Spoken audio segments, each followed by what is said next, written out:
all the way from Thursday Island. How are you? I'm good, thank you. Now, Ella, can you tell us a little bit about this story? The story is about an hermit crab called Henry, who finds a small, soft, round egg on the beach. And he goes looking to find who owns the egg. And along the way, he finds creatures that you usually find on the beach in the Torres Strait. The egg doesn't belong to any of the creatures. However, he leaves the egg in the large green sea turtle's nest. And a few weeks later, the egg hatches, and the little turtle that comes out is different from the other little turtles in the nest. So then she goes back looking for where she comes from. And I guess who she is or where she comes from, I think you just need to read the book to find out. Yes. Don't tell us, Ella. We don't want to know yet. We want the kids to get that book and find out that exciting ending. Now, Henry is such a charismatic little character. Is he based on anyone that you know? Yes.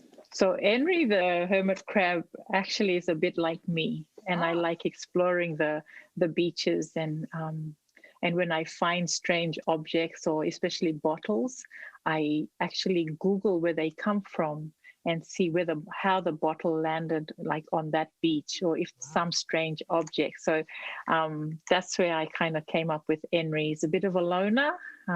He likes looking after the beach like me.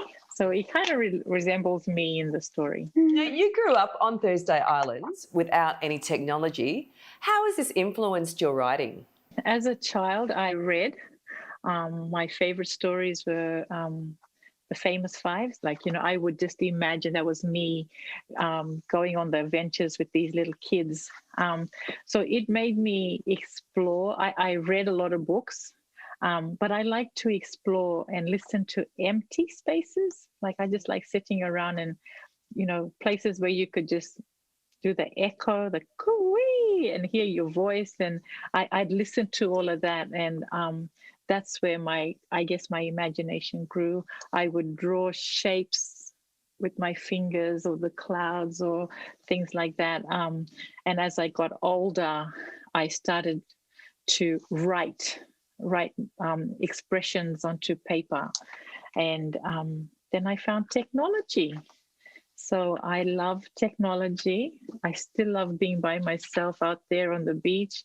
So I used that to paint words of the sound. So describing the sounds or what I see. Yes.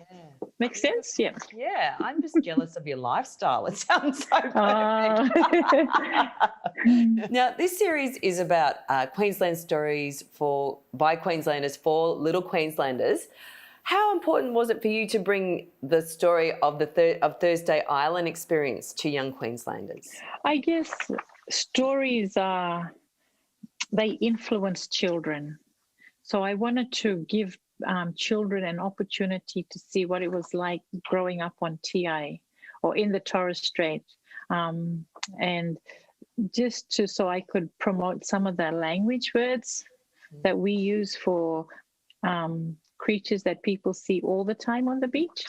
And I think stories, this particular story, I guess, if you read it or when the kids read it, they'll be able to understand how I say duck or how I say snake, how I say a crab in my native tongue. So that was very important to me, just to sort of promote that.